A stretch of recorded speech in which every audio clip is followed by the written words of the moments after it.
ধমক দিয়ে ঠিক করা যায় না, এদেরকে ভালোবাসা দিয়ে ঠিক করতে হয়। আমাকে অনেকে মেসেজ দিয়েছে যে আমার নামে একটা নিউজ ভাইরাল হয়েছে আমার ছবি দিয়ে, এবং সবাই মিডিয়া সহ অনেকে বড় বড় পেজ থেকে প্রচার করছেন আমার একটা ছবি যেখানে লেখা আছে জনপ্রিয় বক্তা আবরারুল হক আসিফ সাহেব জামাত ইসলামে যোগ দিয়েছেন। এটা ইদানিং দেখলাম খুব পরিমাণে শেয়ার হচ্ছে, অনেক বেশি পোস্ট হচ্ছে। তো আমাকে অনেকেই জানতে চেয়েছেন এই নিউজটা আসলে সত্য কিনা। এটা বলার পূর্বে একটা কথা বলে দেই, সোশ্যাল মিডিয়াতে যাই দেখবেন তা বিশ্বাস করতে যাবেন না। এর কারণ এখন এআই এর যুগ চলছে।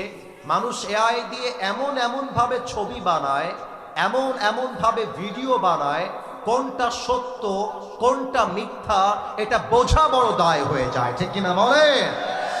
এই জন্য আমাকে নিয়ে যে নিউজটা ছড়ানো হয়েছে এটা সত্য নয়।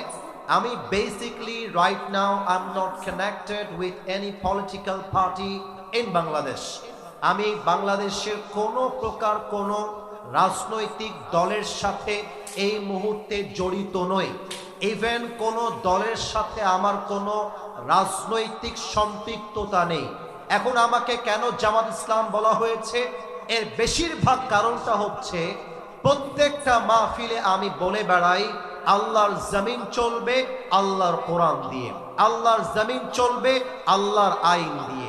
এইটা বলার জন্য আমাকে বলা হয় আমি নাকি জামাত ইসলাম করি। আমি বলতে চাই আল্লাহর জমিন চলবে আল্লাহর কোরআন দিয়ে, এইটা বলতে জামাত ইসলাম হওয়া জরুরি নয়। এটা বলার জন্য বুকের মধ্যে ঈমান থাকার দরকার। নীলফামারীর ভাড়া, ঠিক কিনা বলেন? এবং এখানে আসলে অনেক যুবক ভাইরা প্রশ্ন করেছেন, আমি এক দুইটা উত্তর দিয়ে দোয়ার দিকে যাব। আমার হাতে দুই একটা প্রশ্ন আসছে, প্রথমটাই পড়লাম। যুবক লিখেছে আমার বয়স হয়ে গিয়েছে কিন্তু আমার আব্বা আম্মা আমাকে বিয়ে দিতে চায় না। এটা কি সত্যি না মিথ্যা? বিয়ে দিতে চায় না, আব্বা আম্মা দিতে চায় না। কি করবা বলো? আব্বা যদি বিয়ে দিতে না চায় আব্বাকে বোঝাবা, হাতে ধরবা, পায়ে ধরবা। তবুও যদি আব্বা বুঝতে না চায় নিজের পছন্দ অনুযায়ী বিয়ে করবা, ঠিক কিনা বলে? আর প্রত্যেকটা মাদেরকে বলবো, আম্মা আপনি আমাদের শেষ ভরসা। আমার শীতকালে কম্বল দিয়ে শীত দূর হবে না, ল্যাপ দিয়ে শীত দূর হবে না। আরে যুবকদের শীত দূর করতে যুবকদের ঘরে ঘরে বইয়ের দরকার। এবারের সংগ্রাম বিয়ের সংগ্রাম, এবারের সংগ্রাম চরিত্র রক্ষার সংগ্রাম, এবারের সংগ্রাম গার্লফ্রেন্ডকে বাদ দিয়ে বউ ধরার সংগ্রাম, ঠিক কিনা? নারে থাকবে। বউ তালাক দিয়েছে আবার আসতে চাই, কি করব? নিতে পারি? দয়া করে জানাবেন। আচ্ছা আমি বলে দেই, বইয়ের তালাক এটা ইসলামে শরীয়ত সম্মত নয়। তালাক দিবে পুরুষ, তালাক দিবে মেয়ে নয়। এবং আমার যেটা মতামত, যেই বউ একবার বেঈমানি করতে পারে ওই বউ দ্বিতীয়বারও বেঈমানি করতে পারে, বলো?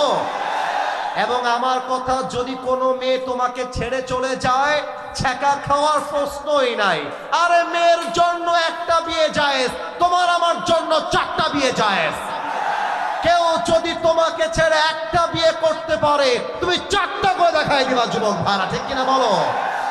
আল্লাহ তুমি যুবকদেরকে ইসলামের সৈনিক, এই ছেলে এই বসো, তোমরা বসায় দাও, তোমরা বসায় দাও, হ্যাঁ বসায় দাও। আল্লাহ তুমি এই জল ঢাকার যুবকদেরকে ওমরে ফারুক রাদিয়াল্লাহু তাআলা আনহুর মতো ইসলামের সৈনিক হিসেবে কবুল করো, পড়না আমিন।